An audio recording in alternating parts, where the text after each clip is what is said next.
nice to see everyone here, especially on a night like this. Winter. The best definition of spring I've ever heard is the life and death struggle between winter and summer, and you're never sure which will win. So tonight, winter wins.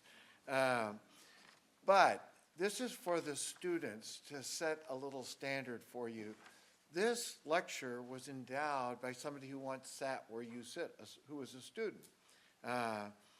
Andrew Sorensen was educated first at Yale College, then at Yale Divinity School, then did his PhD in medical sociology. He later did a bachelor's degree in history at the University of Illinois, Urbana-Champaign, and an MS in public health at the University of Michigan. He never quit getting degrees.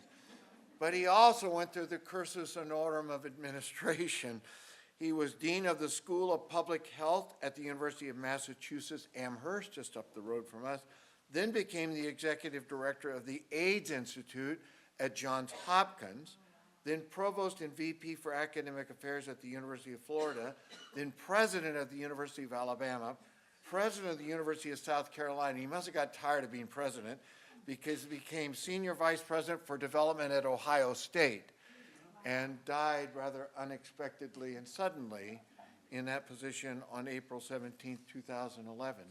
But he endowed this lecture to honor his mother, and he wanted it to be on politics and ethics. And tonight we will have just that. There have been some great lectures in the past. I will mention only a couple. Dolores Williams, I think everybody knows that name, Charlie Curran. And the last lecture was somebody you may not recognize as an academic, but Stan Grant, who is an Indigenous Australian and is famous for his role as a broadcaster in Australia and internationally.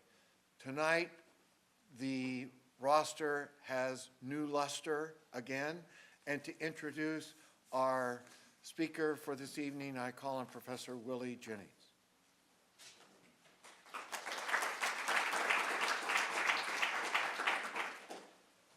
Good evening, everyone.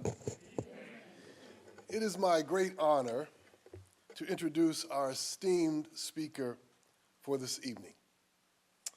In his 2018 book, published by Yale University Press, entitled Breaking White Supremacy, Martin Luther King Jr.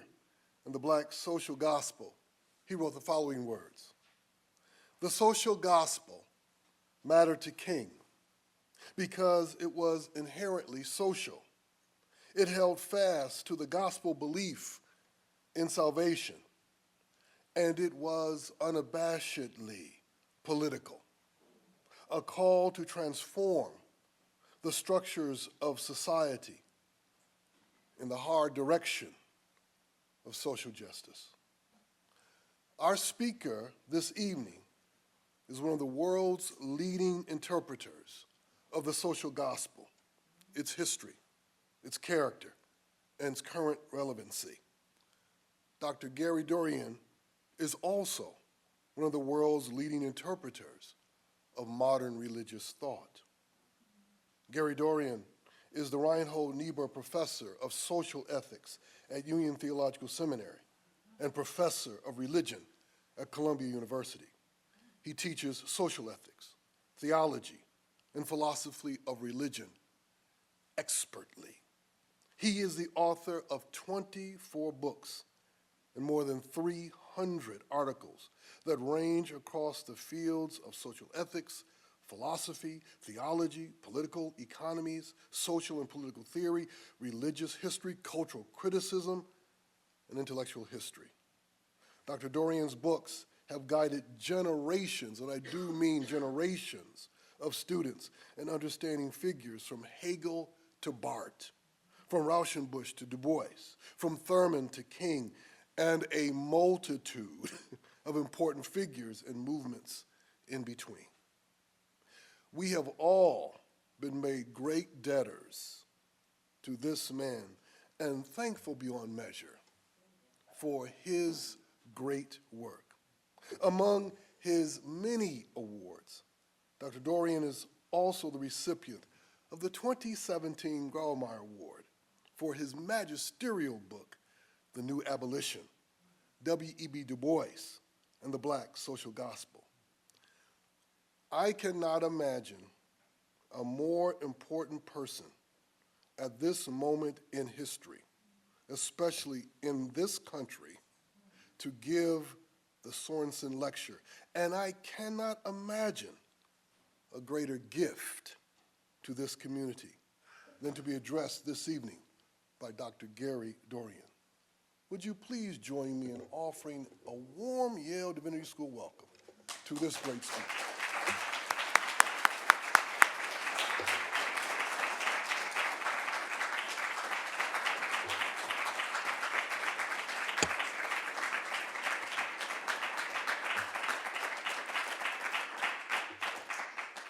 Oh, goodness.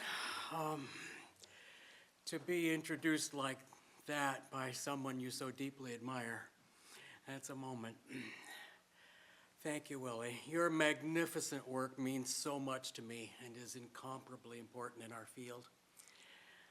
Thank you to Dean Sterling for so graciously welcoming me here. Some of you know I've got a bunch of friends at this place, some of them longtime friends, dear friends like Kathy Tanner and Jennifer Hurt. I also have a beloved friend who teaches here, Ebony Turman. So today has been marked on my calendar with gratitude just for the chance to see her. I'm so deeply grateful to be with you tonight for this occasion. My title dares to go personal, as a warning that I am indeed going to go there. It's one thing to advocate a position, but when we aim to persuade, we often succeed only in evoking a question. How did you get like this? Also, this lecture is the concluding chapter of a forthcoming book of social ethical lectures covering my entire career, or at least my entire career in the academy. So it will smack to some degree of a swan song. I grew up in a working class family in semi-rural Bay County, Michigan. Our house on the corner marked the boundary between the shacks, trailers, and empty lots of Union Road and the working class homes of Flagell Road. My parents had come from poor families in Michigan's Upper Peninsula, where my father was slurred for having a Native American mother, which scarred him. As soon as he could, he got away from the UP that had shamed him, claiming for himself and his children all the white privilege he could get. In the backyard, I pitched baseballs to a sleeping bag draped over the clothesline, racking up imaginary strikeouts, but also pondering that God is everywhere and that Jesus was hideously executed on a cross. If God is everywhere, then God must not be a discrete something out there somewhere. I yearned to relate to something beyond Bay County. My parents were nominal Catholics who shook their heads that I could not be dragged past either of nearby Midland's Catholic churches, the home of the Dow Chemical Company. Attending Mass with my family, or a neighbor family, I was caught by the image of the crucified Jesus overhanging the altar. What kind of religion portrays the God figure in tortured suffering and death on a cross? The crucifix struck me as inexplicably strange, repelling, fixating, and somehow true. It broke through to me while I implored my parents to move 2 miles west so I could play quarterback for the Midland Chemics. Our lowly schools went down to half days, and my parents moved just inside the city limit of Midland, where there were sports leagues, praise God. I was an assiduous reader who could not pay attention to teachers, but I was riveted by the civil rights movement. What was this spectacle of demonstrations and preaching and police violence? I ransacked the public library for books that explained how the protests began, why children had marched in Birmingham, and who was Martin Luther King Jr. In the 9th grade, I read L.D. Reddick's insider biography of King, Crusader Without Violence. I read it 3 times, and King's own book, Stride Toward Freedom. His chapter on what he studied at college and seminary sailed miles above my head.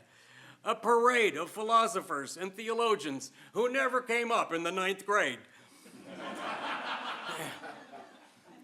This book planted the seeds of who I became. The USA incinerated Vietnam with napalm made by Dow, turning entire villages into lakes of fire. Dr. King came out against the war in 1967, and a year later he was cut down in Memphis. I knew stretches of the Reddick biography by heart, and I was curious about those theologians that he described. Now, King became a Jesus figure who died for us. The crucifix story and the King story folded together in my mind and feeling. That was the crux of my theology, so-called, at the end of high school. All these years later, it still is. I would not have made it to any college without sports. But that influence aside, everything I have written as a theologian, social ethicist, and intellectual historian comes from 4 well springs of thought and feeling. The first is the gospel story of Christ making God visible in the world and suffering a sacrificial death on Calvary. The second, equally primal in my memory as far back as I can remember anything, is the type of reflection that I later learned is called metaphysics, which employs dialectical reasoning. The third is the Christian liberationist witness of King. The fourth is the democratic socialist vision of a society in which the government and economy are democratically self-determined. No group dominates any other, and every citizen is equal, free, and included. In college, I fought off terrible depression, but was lifted above the sense plane of my despair by studying philosophy. It thrilled me to absorb Plato's theory that sensible appearances are symbolic manifestations of the real world of ideas. Aristotle's theory that universals do exist, but within particulars. And the Christian idea that the forms of being and difference are God's thoughts. What a thought. Philosophy, it turned out, was a story with a shape. I plunged into Immanuel Kant, mostly on my own, which hooked me for life. His critique of pure reason was a nightmare of abstraction that seemed impossible to understand, but I read it straight through. Some sections were reasonably intelligible. Kant's horrible writing style notwithstanding. But how his aesthetic, logic, analytic, and dialectic fit together, I had no idea. Kant proposed to solve the mystery of the pure thinking of reason. How do a priori concepts relate to objects? There's nothing in a mathematical concept that is not in its object. In mathematics, we construct a priori axioms because we work with intuitions about lines and triangles and the like. But philosophy is restricted to the analysis of concepts. So, how do a priori concepts correspond to objects? What do we know about anything apart from sense experience? Kant pursued these questions with relentless logical force, making an intricate argument about 12 transcendental categories of understanding and 2 pure forms of sensibility. The categories sort into subcategories of quantity, quality, relation, and modality, and the forms of sensibility, he said, are time and space. I fixed very earnestly and utterly literally on Kantian problems. The books that I later wrote about Kant were based on the very books that I marked up strenuously in my college years. I take a strong view of the importance of Kant and Hegel in theology, but fortunately for me, I did not interpret Hegel with the too literal seriousness that I applied to Kant. Hegel was a panoramic dramatist who raced through epistemology, religious beliefs, stories, snarky asides, ethical theory, Greek tragedy, medieval court culture, science, romanticism, and just so much more, always probing for the spirit within his subjects, describing concrete states of consciousness. Everything contains its opposite within itself, constantly becoming something else. His phenomenology of spirit was an obscure, rollicking monster of a book that hooked me like no other philosophical text I ever read.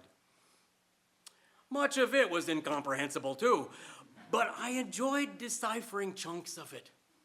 More important, I felt the power of Hegel's interpretation of Christianity as a picture story about spirit embracing the suffering of the world and returning to itself.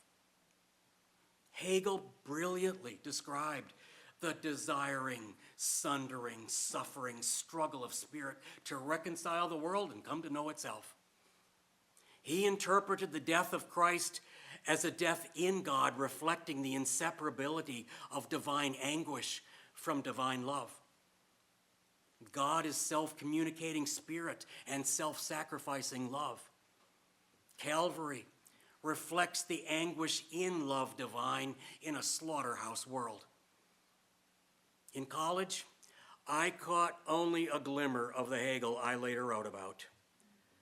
I didn't understand his move beyond Kant's framework, his transcendental framework, and I didn't know about his ridiculous Eurocentric racism. But Hegel riveted me in college for reasons I half comprehended and did want to understand better. His dialectic lifted me above the plane of my despair, much like Platonism did. Except Hegel employed Christian doctrines to color the world religiously.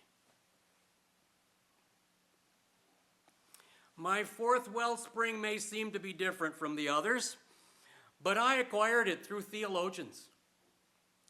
I took only one theology course in college because our professor told me he didn't want me in his classes. But he was willing to talk shop with me pretty much any time, so I attached myself to him, and I read all the great theologians of the past century. It struck me, it occurred to me, eventually, that nearly all of them are democratic socialists. Karl Barth, Emil Brunner, Paul Tillich, Walter Rauschenbusch, Martin Buber, Reinhold Niebuhr, Charles Raven, and presently, Jürgen Moltmann. The lodestar for me was Rauschenbusch. He described the prophetic strain of biblical teaching as a message about radical social transformation.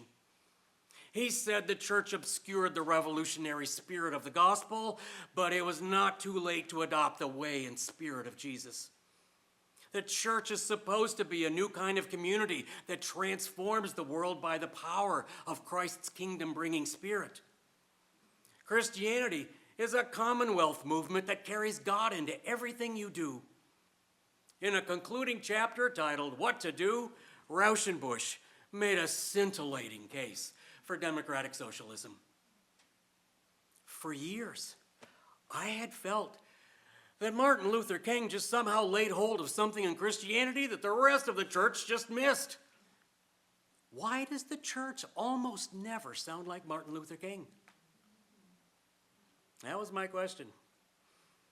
Rauschenbusch had arguments about what was missing, expressing brilliantly the vision of a liberationist Christianity.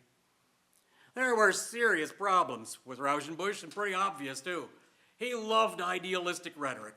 He said very little about racism. You have to get to near the end of his work before he even says anything at all. He was wobbly on anti-imperialism. He did not analyze the different kinds of economic democracy. And his anti-Catholicism was just wildly over the top. But for expressing the prophetic core of the gospel, Rauschenbusch seemed to me to just soar above everyone, except King. Barth and Tillich still Karl Barth and Paul Tillich still towered over the field when I began to read theologians.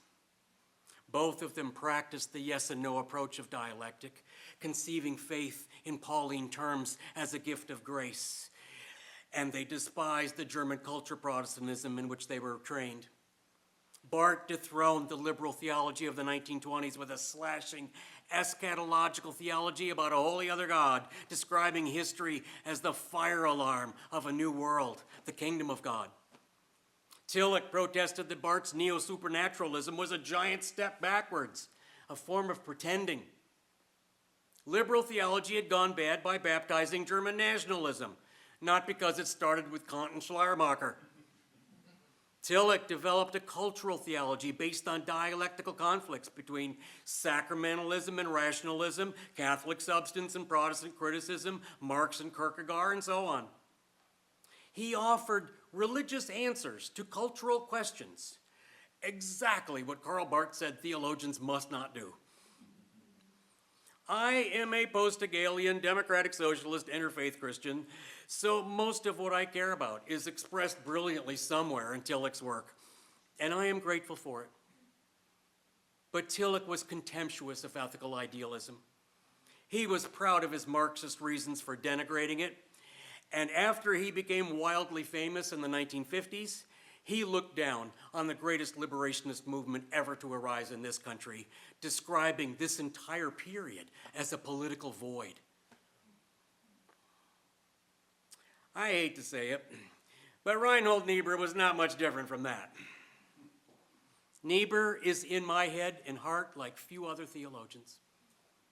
He began his career as a pro-war social gospel liberal during World War I, converted to social gospel pacifism in the early 1920s, and stuck to it for a decade, bringing much of his generation with him.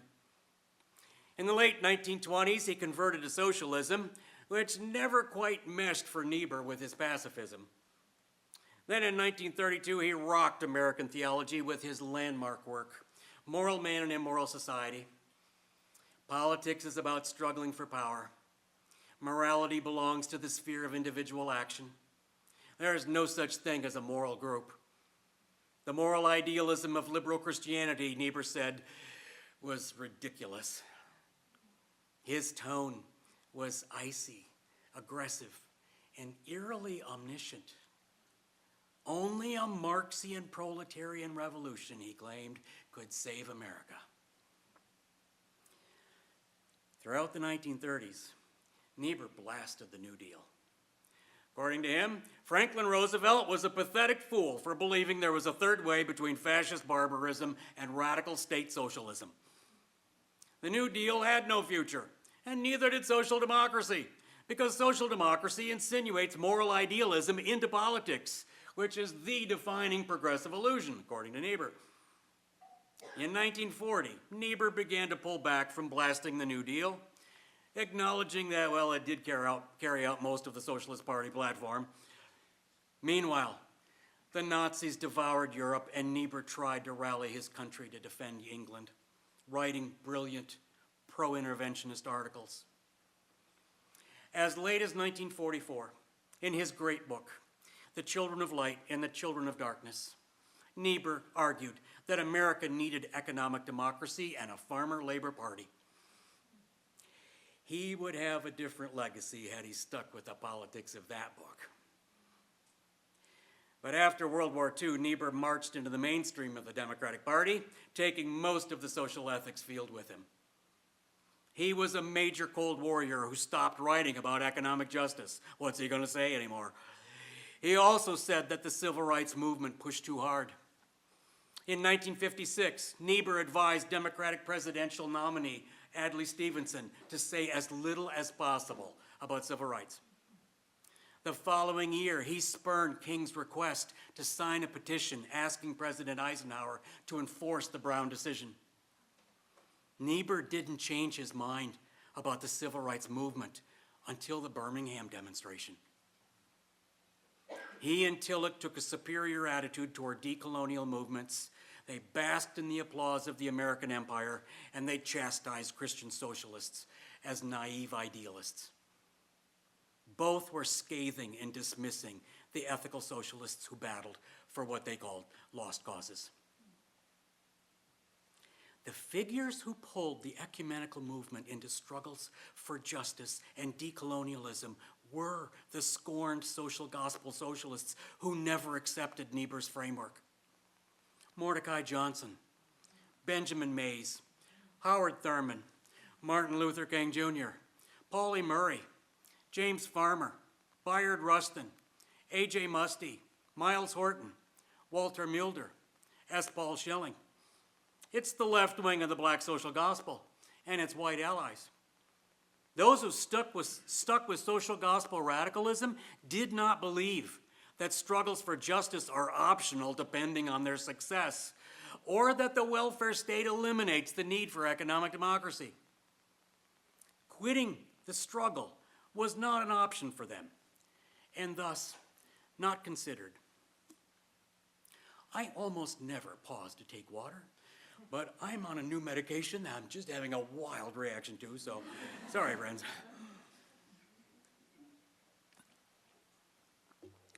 My building blocks are in view at this point. I was a solidarity organizer for 11 years before I became an academic, and my early books were written during that period. I loved the social gospel, while accepting Niebuhr's critique of its moralism. I wrote about the liberationist and feminist theologies of that time, and believed there was something seriously wrong with the literature on the social gospel. Meanwhile, the tidal wave of French deconstruction swept across the academy. In the late 80s and throughout the 1990s, I taught a course at Kalamazoo College titled Ethics and the Common Good. I'm trying to be nice. I know they're going to be afraid of my politics, so I'm trying to make it sound nice. This course had 4 pillars: Michael Walzer, Cornel West, Robert Bella, Rosemary Radford Ruther. I, of course, had deep affinities with all 4 of them. These are basically 4 variations of myself. But each year, I cleared more and more room for French deconstruction and Judith Butler, since this is the 1990s, which turned the entire course, into a kind of debate with itself about constructive, ethical anything. Organizing is about pulling people together, building coalitions to make gains toward justice. I entered the academy after many years of working through the door of organizing with a Christian socialist worldview. The world is broken. Liberation for the oppressed is prior to reconciliation. We are called to the work of repair, and love is integral to justice. Christian socialism, to me, is based on the principles that all human beings possess sacred equal worth and dignity. Democracy is the antidote to domination, and freedom and equality go together. I accept that in American politics today, democratic socialism is what Bernie Sanders says it is. The right to health care, a living wage, a complete education, affordable housing, a clean environment, a secure retirement. That's it, just 6 human rights. Bernie got through the entire 2016 campaign without being asked a single time about worker ownership or public ownership, which was fine with him. He was content to fight for policies that social democrats achieved in Europe in the 1950s. There is a line, however, that distinguishes social democracy from democratic socialism. In 2020, Bernie had 2 planks in his campaign that straddled the line, requiring large companies to contribute a portion of their stocks to a fund controlled by workers and establishing worker representation on company boards. Christian socialism, to me, is social democratic politically, but fights for as much economic democracy as we can get. I am for expanding the cooperative sector with mixtures of cooperative public and private ownership and adding public banks to the mix. Cooperatives establish direct, democratic, interpersonal self-determination at the firm or guild level and are thus preferable to me whenever possible. In the USA, We leveled off 20 years ago at 12,000 worker-owned firms and have been stuck there ever since. Cooperatives are usually underfinanced because banks don't like them. The virtues of cooperatives are the very things that banks don't like. Being committed to specific communities, prohibiting outside shareholders, operating democratically, and maximizing net income per worker rather than profits. Moreover, cooperatives do have trouble scaling up. Tax incentives can redress much of this problem, but public ownership works better than cooperatives in industries that have large economies of scale or extensive externalities. I am totally pragmatic about finding the optimal mixtures of cooperative, public, and private ownership. Yardstick public corporations, such as a publicly owned bank, pharmaceutical manufacturer, health insurance company, or auto company, can measure what the market actually requires in industries that otherwise just become oligopolies. In both cases, economic democracy abolishes exploitation and domination, not markets. I believe that structural gains for justice occur only during periods of liberal ascendancy in solidarity with mass movements. The rest of the time, organizing is survival work, preparing for a breakthrough. In my lifetime, there have been very few moments of liberal ascendancy, and for a long time, we had no mass movements at all. The bleakest period for the progressive left was the presidency of Bill Clinton, a demoralizing plague of neoliberalism, opportunist sophistry, and three-strike laws that condemned a generation of black men to a lifetime in prison. For 3 years after that, I spoke every week against the war in Iraq. Then for a while, during Barack Obama's first term, there was a fleeting hope that he might support economic democracy, or at least the public option in health care. Instead, his first term did confirm that Wall Street owns both political parties, and America's global military empire is just not to be questioned. We were deep into Obama's first term in 2011 when a tipping point occurred on both ends of the political spectrum. A wildly angry populist movement surged in the Republican right. Newt Gingrich tried to ride it, but carried too much baggage. Donald Trump wasn't ready to mount a campaign, but he saw his opening, which was the tipping point on the political right. If he could take over the insurgency, he could overtake the entire party. Norman Thomas, the great American democratic socialist, said in 1932 that he did not aspire to set off a populist stampede because in this nation it will always surge to the right, pining for a dictator and persecuting racial scapegoats. I stewed over that warning throughout Obama's second term. Trump grasped that much of the American voting public just pines for authoritarian leadership. Playing this role to the max is his superpower. He must be dominant, and you must submit. Meanwhile, the tipping point on the political left also occurred in 2011 with Occupy Wall Street. Masses of people were fed up with being downsized and humiliated. For 20 years, neoliberal apologists had wielded a devastating slogan: "There is no alternative." Then Tina lost its shutdown power. There had better be an alternative to severe inequality and destroying the planet. New movements for immigration justice, anti-racism, equality, eco-justice, and First Nation people's sovereignty ensued right after Occupy. The Dreamer movement, Fight for $15, Black Lives Matter, the two Bernie campaigns, and the Dakota Access Pipeline protests.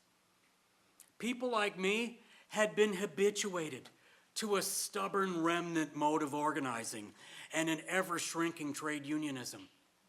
Now, suddenly comes a whole new era of progressive mass movements. Bernie warned for decades that severe inequality is unsustainable and repugnant. Neoliberal wealth went to the top 2%. Bernie refused to believe that Norman Thomas was right, and he ran 2 magnificent campaigns that fashioned social democracy as left populism. But Bernie, much as I love him, speaks in one key only. He refuses to accept that Black and Hispanic voters who have been harmed by racism have no reason to trust him. He is too stubborn to share anything of himself to people who don't trust him. Bernie thinks that yelling at people about inequality should be enough. So his tremendous campaigns slammed into an electoral wall. Cornell was very dear to me and close to me, so I heard a lot about it during that, especially that second campaign, but the first one too. Bernie is certainly right that we should aspire to a social democratic standard of social decency. The nations that rank highest in general well-being, healthcare, education, and affordability invest in the social needs of their people. Surprise. They don't treat the public sphere as a conspiracy against their freedom. We could institute an excess profits tax on corporations or a billionaire tax to repair our social deficits. The Scandinavian nations have been doing it for decades at no cost to their entrepreneurial spirit. In the US, investment managers classify their income as carried interest, which is taxed at the same rate as capital gains.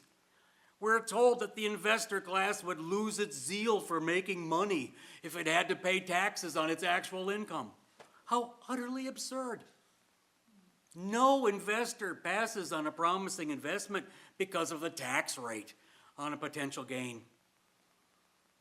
Every nation with a social democratic tradition has universal health care, and in Germany, the unions have 50% worker co-determination on the supervisory boards of every firm employing more than 2,000 workers. Germany never dismantled its manufacturing center because worker managers don't sabotage their own jobs.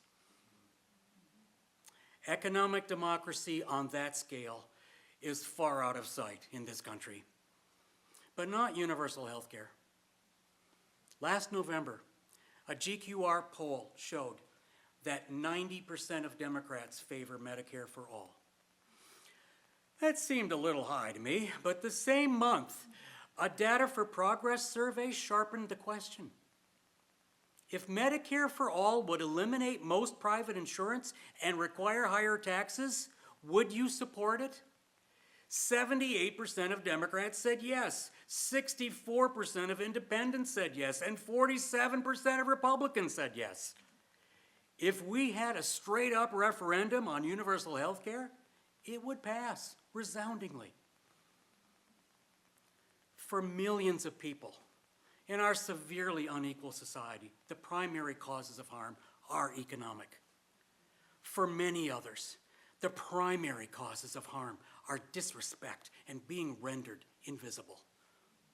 Here, justice is about due recognition, and injustice is rooted in social patterns of interpretation and domination and exclusion.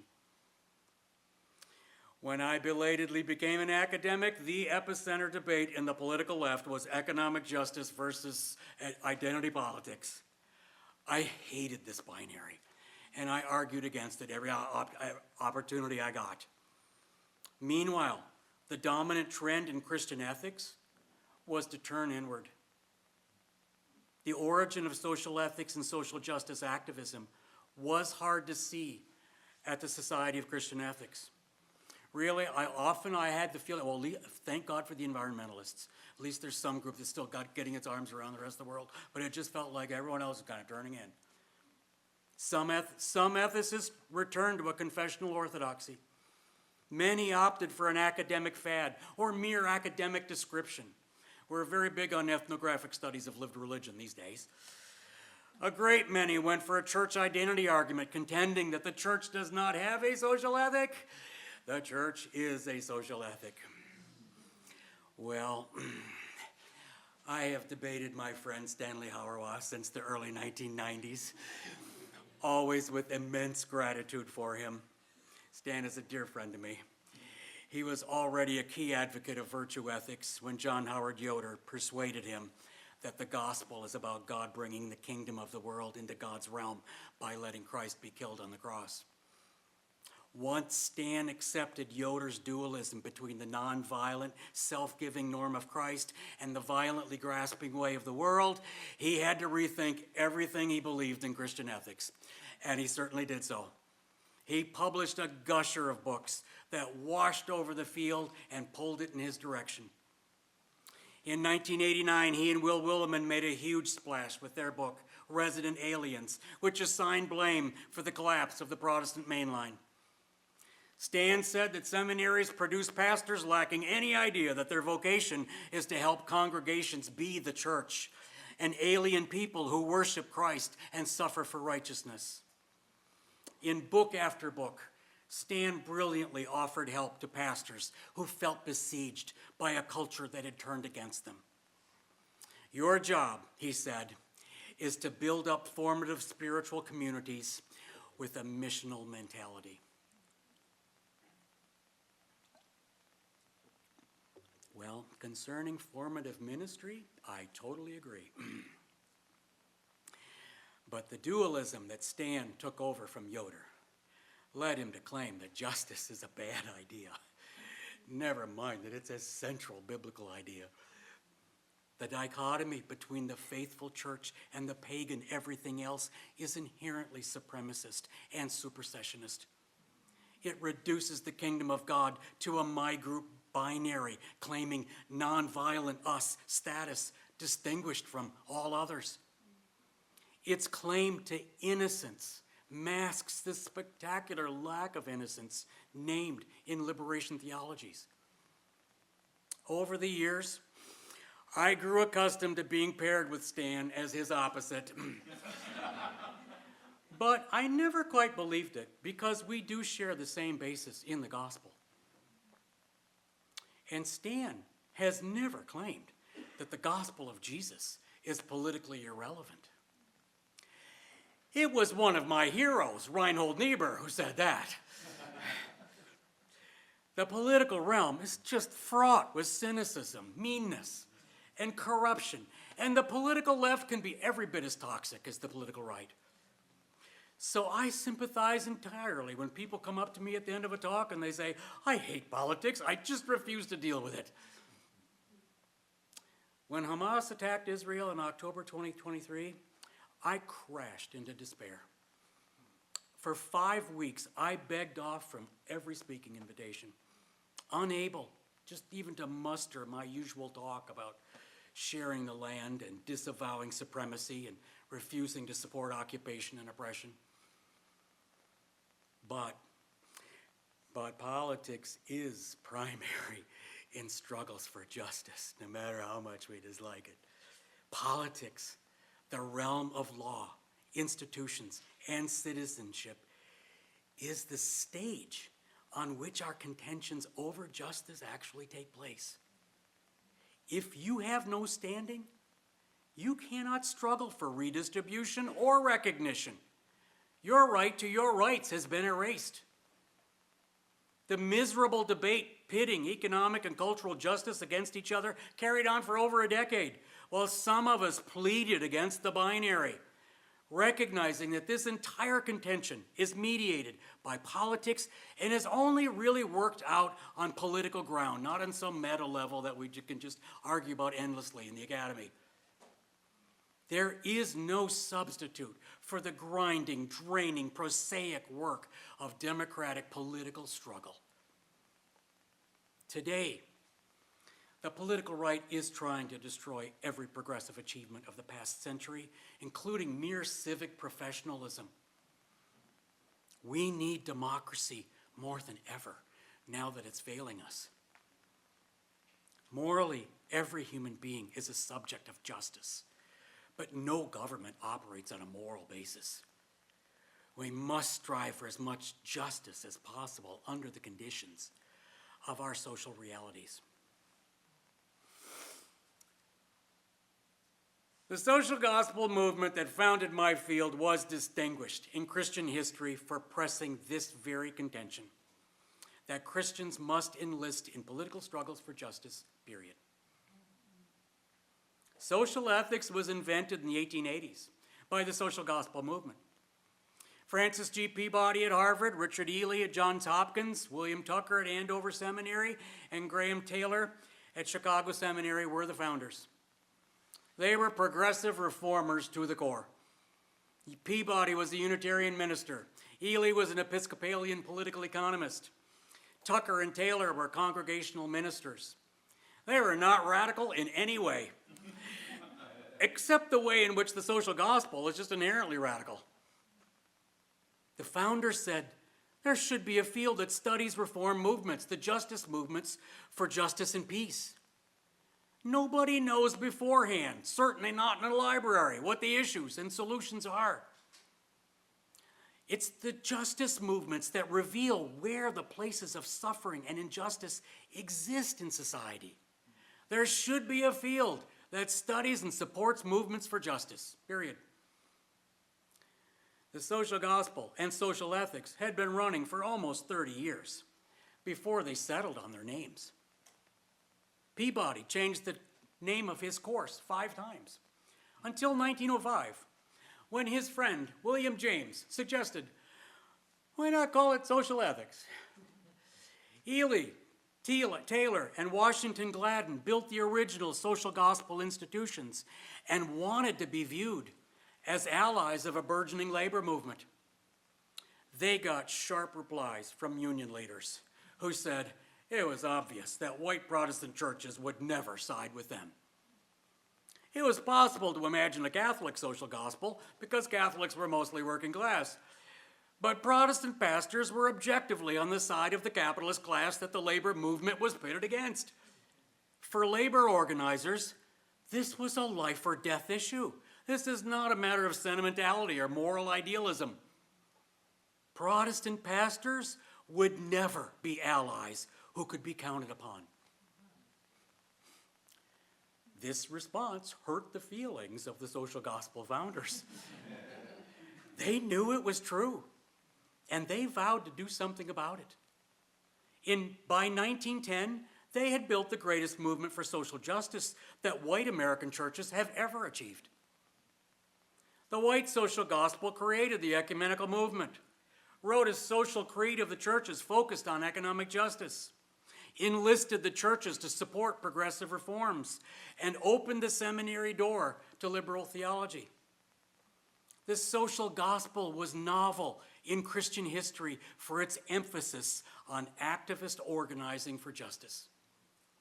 If there is such a thing as social structure, as the emerging social sciences contended, well, salvation must take account of it. Salvation must be personal and social to be saving. The founders were middle-class idealists who cringed at having to talk about power. They preferred to talk about democracy, progress, peace, and the way of Jesus. They were skittish at best about socialism, which gushed upward from the labor movement and the movements for radical democracy. Then in the 1890s came a wave of socialists into the social gospel. Walter Rauschenbusch, W.D.P. Bliss, George Herron, Vita Scudder, Reverdy Ransom, George Woodby, many others. They frightened the founders by emphasizing the differences between progressive reform and socialist restructuring.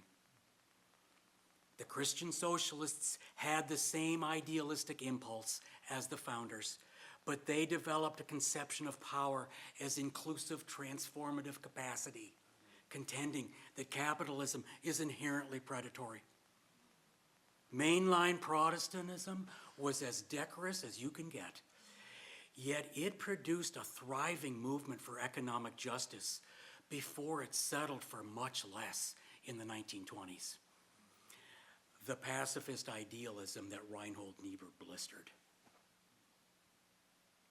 Janine Drake, in her detailed, provocative, in many ways wonderful new book, The Gospel of Church, contends that the only social gospelers who deserve to be remembered are the socialists. I have long cheered for the very figures in this story that Drake cites in her account. They pulled me into this subject 50 years ago, and I welcome her focus on a fateful question. How did a movement based on labor activism degenerate into a middle-class peace movement? Drake superbly recounts that Christian socialists were an ascending force until the Federal Council of Churches enfranchised a class of paternalistic ministers who cared mostly about restoring their own public authority, hobnobbing with industrial tycoons, and befriending Woodrow Wilson. The council leaders gave lip service to the economic demands of the social creed, but did so with churchy moralism, warning about the dangers of socialism. Charles Stelzley, Worth Tippie, and Charles McFarland were the leading players. They gained the upper hand over the socialists. The council grew powerful during World War II by serving the government, after which the government smashed the political left, and the social gospel was reduced to churchy idealism. Its leaders said the nation needed their moral guidance, not the Catholics, Jews, and atheists in the labor movement, and not those old Protestant socialists like Scudder and Ransom. This scathing account gets most of the history right, except for three things. One, Drake's binary contrast between Christian socialists and sellout paternalists obscures that many major social gospel leaders were neither. Gladden, Taylor, Tucker, Jane Addams, and many others were non-socialists who supported producer cooperatives and the labor movement. It just unfairly denigrates the social gospel to say that only the socialists fought for economic justice, or to identify it with the likes of Worth Tippie. Two, the Christian socialists that Drake praises did not share her disdain of progressive reformers. Rauschenbusch, Ransom, Bliss, and Scudder did not fetishize their ideology. They did not say that Gladden and Adams were sellouts or any such thing. Rauschenbusch and Gladden believed that they were brothers in the same struggle. Progressivism is easy to ridicule, beginning with its laughable name. We think of the progressives as having the cultural wind at their backs. But you know, that was not how it seemed to them. This nation was more deeply and violently polarized in the 1870s than it is today. The progressives saw and dealt with a country ripped apart by a civil war that never ended, a capitalist class that wanted all the new wealth for itself, and political parties that governed with a gangster mentality. The real American Revolution was the one that the abolitionists struggled for and that radical Republicans tried to enact in the late 1860s with the Reconstruction Amendments. It was a vision of a multiracial democracy, and the backlash against it was utterly spectacular. Progressives like Gladden, Adams, and Alexander Walters responded by creating liberal democracy, fusing the rival traditions of liberalism and democracy. They got a lot of things wrong, but we would do well to achieve half of what they did. I accept Drake's admonition that we must not look for a usable history where it does not exist. But one thing more, this is my third point. Her argument could be applied to the black social gospel, which had plenty of leaders who just wanted to be included in the American dream, and who can blame them? Yet the black social gospel, in my view, is the greatest religious tradition we have in this country. Here, too, I do very much favor the socialists, but not only them. During the same period that white Protestants founded the social gospel and social ethics, a stream of black Methodists and black Baptist ministers pressed a desperate question. What would a new abolition be? Abolitionism and the Civil War had come and gone. Reconstruction was betrayed, and a mania of racist terrorism descended on black Americans. The USA imposed a racial caste system lacking any parallel in the post-slavery Americas. Lynching backstopped the black codes. The 14th and 15th Amendments were just eviscerated in much of the nation, and a post-Confederate grievance mythology about a so-called lost cause grew into a civil religion. The penalties for disputing any aspect of Jim Crow were swift and lethal. William Simmons, Ida Wells, Francis Grimke, Reverdy Ransom, Alexander Walters, Nanny Burroughs, and many others enlisted churches to join political struggles against all of it. Mostly they failed. The Afro-American League folded. The Afro-American Council had a few good years before Booker T. Washington decided he had to take it over, so he hijacked it. And the Niagara movement sputtered and collapsed. The founders of the black social gospel kept pressing for an activist social justice religion, a new abolitionism fired by gospel faith. They taught that God cares about the poor, the excluded, the oppressed, and the kingdom of God. They preached about equality, democracy, righteousness, and Jesus loving all the children.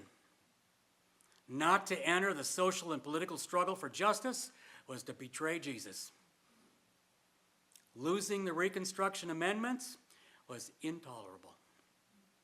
The founders of the NAACP wanted to call their group the New Abolition. But if they called it that, they wouldn't get a single chapter in the South. So they settled on a mouthful name devised by W.E.B. Du Bois and Oswald Garrison Villard.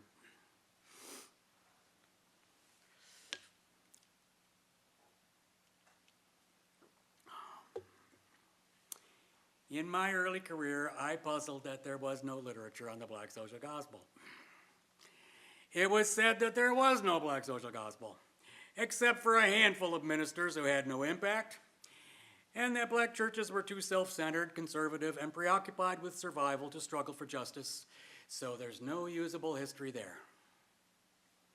The more I dug into this subject, the more incredulous I became that historians just kept recycling these conventions. There were many black church leaders who decried the racist evils of American society, who spoke the language of the social gospel, who inveighed against provincialism, and who built protest organizations. For 20 years, I sprinkled an argument about the black social gospel into books and articles, urging that somebody better than me needs to write a history of this tradition. Martin Luther King did not come from nowhere. He had social gospel role models, and so did they.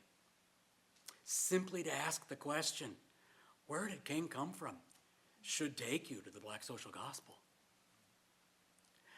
Ida Wells and Adam Clayton Powell Sr. were obviously spectacular figures, which didn't stop Ida Wells from being then down the memory hole for 40 years. She wrote a memoir at the end of her life, just so someone would remember. She's going to conferences about lynching, and they're going on as though she didn't even found this entire movement. So she writes a memoir just to tell her story, and then it goes unpublished for 40 years. It's only a faithful daughter who just hung in there to try to get it published that finally it was. So now, yes, Ida Wells is like 10 feet tall to us, and yet for like half a century, it's just down the memory hole. Powell Sr., of course, always it's a huge figure in black church history, regardless of whether you do it in that kind of social gospel argument. But not just them, people like just Simmons and Walters are just equally, just spectacular figures. It's ridiculous that they were forgotten. Simmons was born into slavery in Charleston, South Carolina. He fled to Pennsylvania. He fought for the Union Army in the Civil War. He had a prodigious career as a journalist, Baptist minister, and president of State University in Louisville. He was a feminist defender of the rights of women and the leading advocate of Black Baptist Union. He was a tribune of the abolitionist tradition, from David Walker and Nat Turner to Sojourner Truth and Frederick Douglass, writing in a grand Victorian style, seeking to inspire, countering a flood of racist propaganda with counter-narratives about freedom fighters. Walters was born into slavery in 1858 in Bardstown, Kentucky, became an AME Zion minister, and was the only social gospel founder who didn't have to fight with his own denomination over the social gospel. Walters was imbued with a spiritual radiance that put him on an early path to the episcopacy. He used his reprieve from having to battle with his church by co-founding and leading the Afro-American League, the Afro-American Council, the National Independent Political League, the NAACP, and the Urban League. He was a bridge-building organizer who epitomized Methodist sanctification and the social gospel. In the new abolition, I argued that black churches have always been widely diverse theologically, politically, culturally, and socially, united really only by one thing: opposition to racism. Many of them are and have always been very conservative. But this fact accentuates the importance of the black social gospel. The idea that churches must be involved in struggles for justice to be faithful to the gospel is disputed in every generation. Those who affirm it wherever they are always in a minority. In Volume 2, Breaking White Supremacy, I fixed on the jarring, daring, beautiful, controversial, reviled, and searing liberationist movement of the King era. It abounded with noble visions, resounded with soaring rhetoric, ended in nightmarish despair, and does not end. It sang and preached and marched for a better world. Then came the shadow years of trauma and despair. Yet the tradition that King epitomized became, and still is, the moral epicenter of American religious thought and politics. In Volume 3, A Darkly Radiant Vision, I argued that the liberationist social gospel of King is the touchstone of a broad black Christianity consisting of varieties of liberation and womanist theology, black religious thought, progressive politics, and global anti-colonial struggles. The book begins with King's closest aides finding their way. It describes the mainstreaming of the social gospel in black churches and its relation to liberationist trends. It discusses 3 waves of womanist theology and analyzes traditions of black theology and politics. Amid all the sprawling heterogeneity, it was crucial to me to hold to a center line and conclude with figures who represent the spiritual power and complexity of this tradition. And so it drives to an ending featuring William Barber, Tracy Blackman, Lawrence Edward Carter, Willie James Jennings, and Ebony Marshall Thurman. Barber, Blackman, Carter, Jennings, and Thurman would be exemplars in any generation of black faith, holding fast to what is liberating in it and renewing it in present time. My beloved brother, Cornel West, says every day that all we have are traditions and exemplars of traditions. The regnant nihilism tells us that we have no personhood, that our traditions are pointless, and nothing is sacred, so forget about traditions or exemplars. A Darkly Radiant Vision is not quite as buoyant as the title suggests. It does run long on disillusionment, catastrophe, exile, homelessness, dilemma binaries, and the traumas of the moment. But it ends with the vibrant prophetic faith of Barber, Blackman, Jennings, and Thurman, and then at the very end, it does swing back, as it must, to Martin Luther King and Howard Thurman. King and Thurman sifted the creative parts of our heritage from its racist, imperialist, and predatory structures. They described a life of faith in which a personal subject is infused by the divine personality in whom all subjects have our being. Thurman said his self was the condition of the possibility of his mind, including all his powers of thinking, judging, and valuing. What matters in religious experience, he said, is to experience the divine. He and King were not dualists. the view that matter and spirit are irreducibly different. They believe that matter and spirit are aspects of one unitary process of personal will. Everything in life is a function or activity of divine willing. If God is real, nothing is impersonal. Everything comes about through the energizing of the divine will. I do not give up the Christian idea of God as the divine power of being. Neither do I relinquish the Christian doctrine of creation, that one never possesses wholly within oneself the power that supports one's being. Human beings are the stuff of the cosmos opened by the divine life within it and us into conscious freedom. But engaging the spiritual practices and teachings of other traditions, as Thurman did, can be a lifeline against nihilism, dogmatism, and everyday meaninglessness.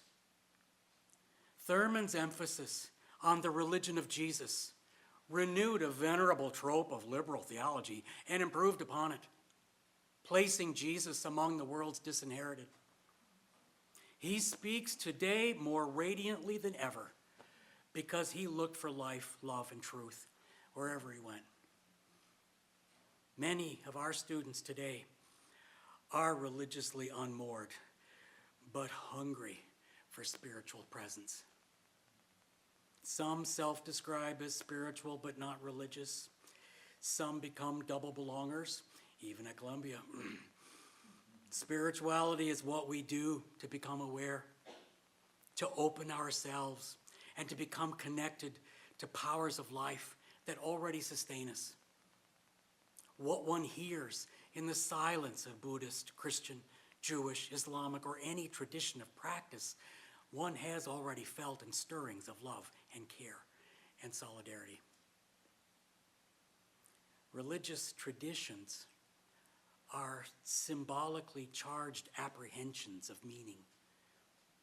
All religions are potential vehicles of transforming moral energy, responses to the primal awe of the gift of life.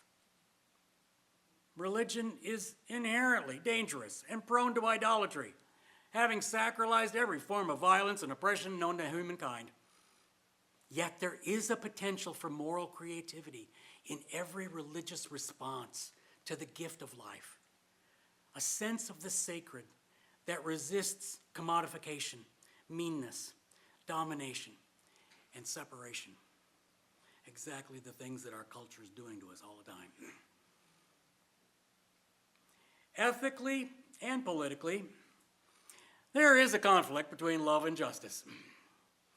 Reinhold Niebuhr earned his towering stature by accentuating it, contending that the love ethic of Jesus is irrelevant in politics because politics is a struggle for power that contradicts the love ethic. Niebuhr described a terribly real tension in which only justice, not love, is attainable in social structures. But he should have asked himself why he cared so much about justice. Love is the motive force of the desire for justice that keeps you in the struggle, regardless of consequences. Love makes you care, makes you angry, throws you into the struggle, keeps you in it, helps you face another day. Justice is a relational term that depends on the motive force of love. Love divine is greater than justice and integral to it, calling out from created things the love for which all things are created to be. Thank you, friends.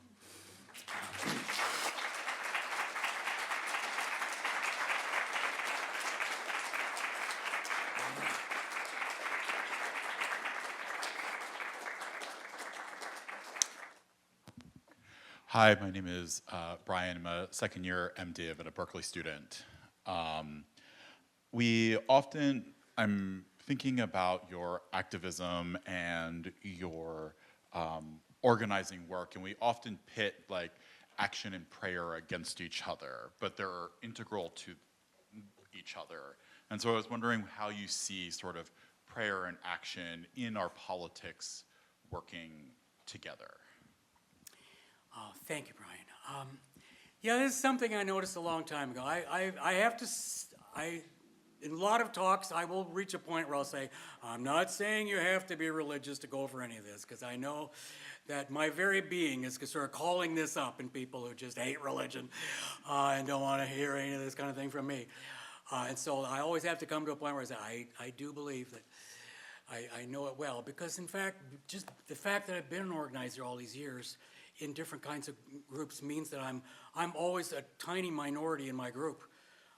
You know, I'm putting together things that otherwise don't see the necessity of coming together and see the world quite the way I do. But something I noticed in getting into this work and being on this trail is that a lot of the folks who actually had the staying power, those who were in it for the long haul, who didn't judge what they were doing by their success, they're just going to, it's just a given for them that they are in this. Because the work itself is just, justice is inherently something they need to be involved in, and indeed they are sustained by a prayer life, by a spiritual community, and often they've got some kind of complaint or protest about their spiritual community because they've only managed to drag a few people into what we're doing over here. And I think that this is one reason why the community organizing model of organizing tends to work the best with church people, because it's at least bringing people out, people who've come to churches and now they have been identified by people who've joined this intentional community that's determined to work on the issues in a given community. And this intentional community has been together for over a year. And yeah, we pray together. And we bond. We develop bonds of trust before we even know what the issues are going to be, because it's just pointless without that.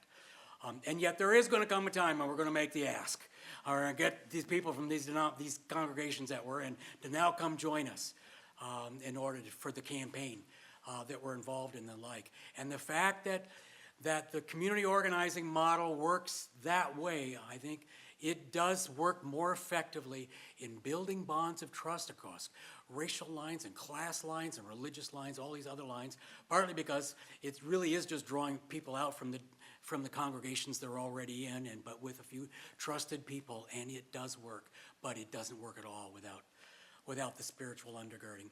One of my doctoral students who just got the ethics job at St. Paul's School of Theology, Aaron Stauffer, has a wonderful book on organizing itself as sacred practices, and to say that he believes it too. But we're confronting all the time folks who this is a hard argument to make. They just don't believe it or they don't want it. So he is making an argument for the deep spirituality that's in what he calls broad-based organizing. And I would say, I said it this afternoon to the group I was with today, there's more broad-based community organizing going on today than ever. All four of the big ones, they're thriving. They've got all the work they can handle and opening new chapters. And a lot of that is all just, then you got that whole indivisible phenomenon that's mostly in churches.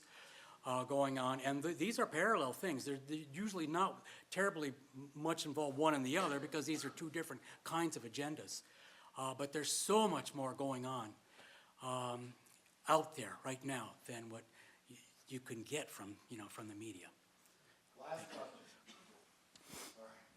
Thank you, Doctor. My name is Drake Smith. I'm a first-year Master of Arts in Religion student here.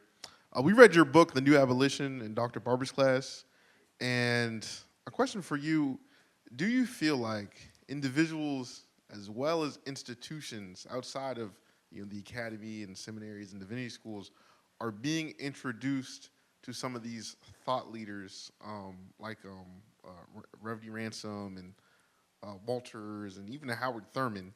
And do you feel like their thought is being introduced to the modern organizers? Like, do you feel like there's a deep well of knowledge that they're pulling from outside of MLK and Malcolm X, but the folks that they drew from? Yeah.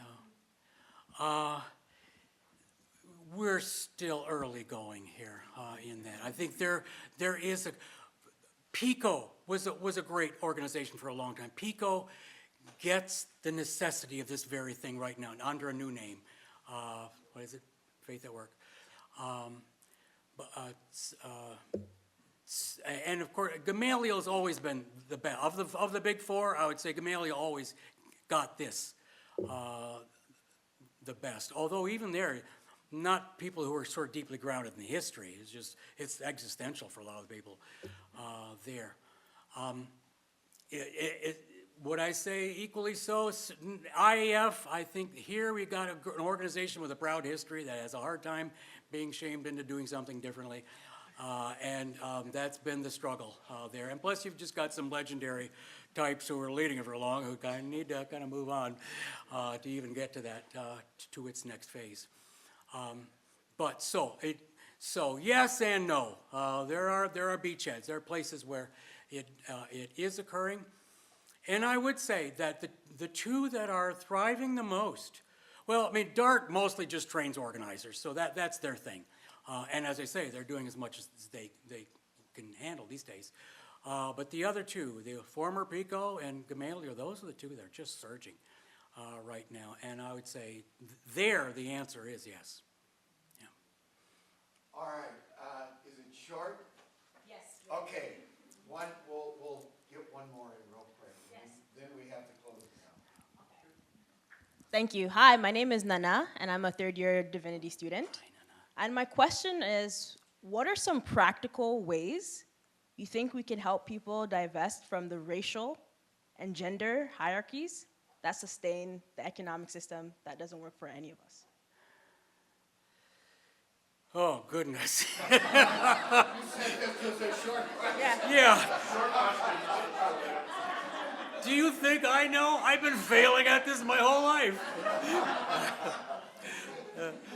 This is why I make such a big deal about things that actually work, because, mostly it's just failure. You just feel it all the time.